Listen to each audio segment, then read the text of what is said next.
So I'm out on my evening walk again, and this is when inspiration strikes usually. So I'm recording videos in the dark again. And it's very fitting because in Israel we have a joke that if you're Polish, you're sitting in the corner in the dark. And this is about Pastor Artur Pawlowski. So it's sort of like, actually these jokes are about Polish Jews and not just Polish people. And Polish people don't even get them. Excuse me. But still, I mean, I'm blocked on Facebook for 30 days. And if this was a Facebook post, I would just ask the simple question, do these people, who do these people think they're messing with here? Do they think they're messing with someone who, like, didn't get a gluten-free pizza or didn't get his soy latte today? They're dealing with someone who's seen the entire system play out. He's from communist Poland.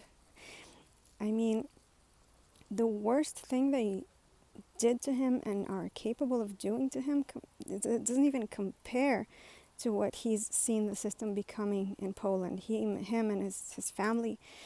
And I mean, I come from liberal Soviet Russia. I was born in 1984, and it sucked very badly. And even then, people didn't feel they were free because they were so traumatized by what came before that they knew there were certain things they not only couldn't talk about, but they would tell children that if the children talked about it, they would get their parents arrested. Like when we came to Israel, my grandma was mad at me because someone called our house. And in Israel, you know, people first, they talk and then they think about what they said. They shoot first and ask questions later, figuratively.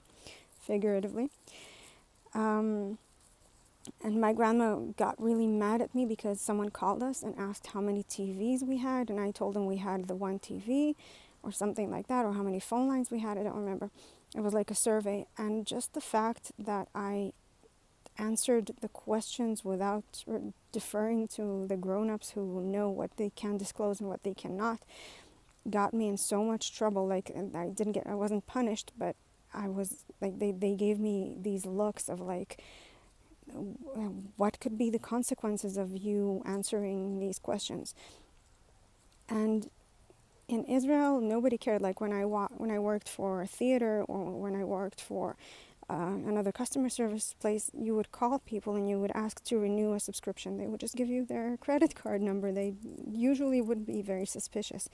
I mean, other than the regular suspicion of who are you? Can you please tell me my, I don't know, identification or something in my subscription to the theater or whatever. In Russia, nobody does that. And the thing is that this suspicion comes from people who have seen war and famine and being afraid of a knock on the door in the middle of the night and never seeing your family again.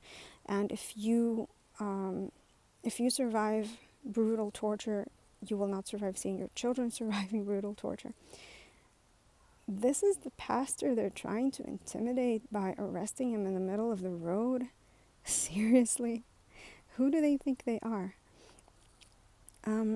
Maybe it's because of the quote-unquote innocence of these stupid apparatchiks who think that nothing bad would happen to them by helping implement the system, or because they just don't understand exactly how many of the Mensheviks in Russia didn't understand what was coming after the revolution. But there's an aspect of malice and stupidity in this that just cannot be understated. So to those of you who really don't know the story, I'll add the link of the amazing Rebel Media documentary in the description, and I urge you to go to Rebel Media to find out more about this story about Pastor Artur Pawlowski. But this is a story not for those of us who are religious or those of us who believe in God or anything like that, or even those of us who believe in freedom. This is a story for those of us who it is a story for those of us who believe in freedom, but it's also a story that is very eye-opening, just to realize that some people are fearless for a reason, and it's not stupidity, it's actually the opposite. It's knowing that we have everything to lose.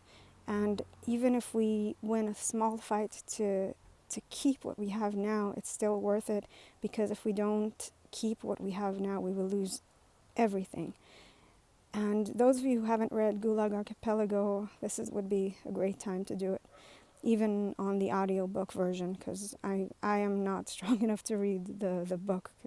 I'm not sure I can even pick it up off the ground, to be honest. It's so huge, which in itself is terrifying. But I mean, this is not your soy latte communism. This is your Soviet Russia and invading Poland communism. And the people who have seen that, they cannot unsee it. I mean, I'm the child of people who've seen this, and I was born in 1984, which is I call myself an Orwell child, and I've seen things that are nothing compared to what these people saw, and still I would not go back to 1984 Russia if I could help it. So, I mean, I think I'll end here. I have another video to upload. I just don't want to take away from this story. But to those of you who don't know, who haven't been through this, thank God,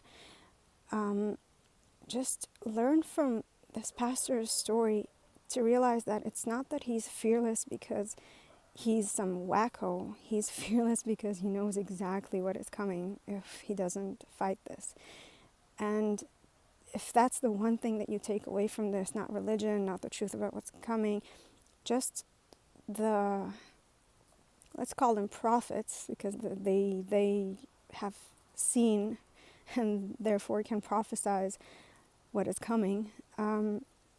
Just that alone, take into account and ask yourselves again if it's worth protesting and fighting in any way you can. Thank you for listening.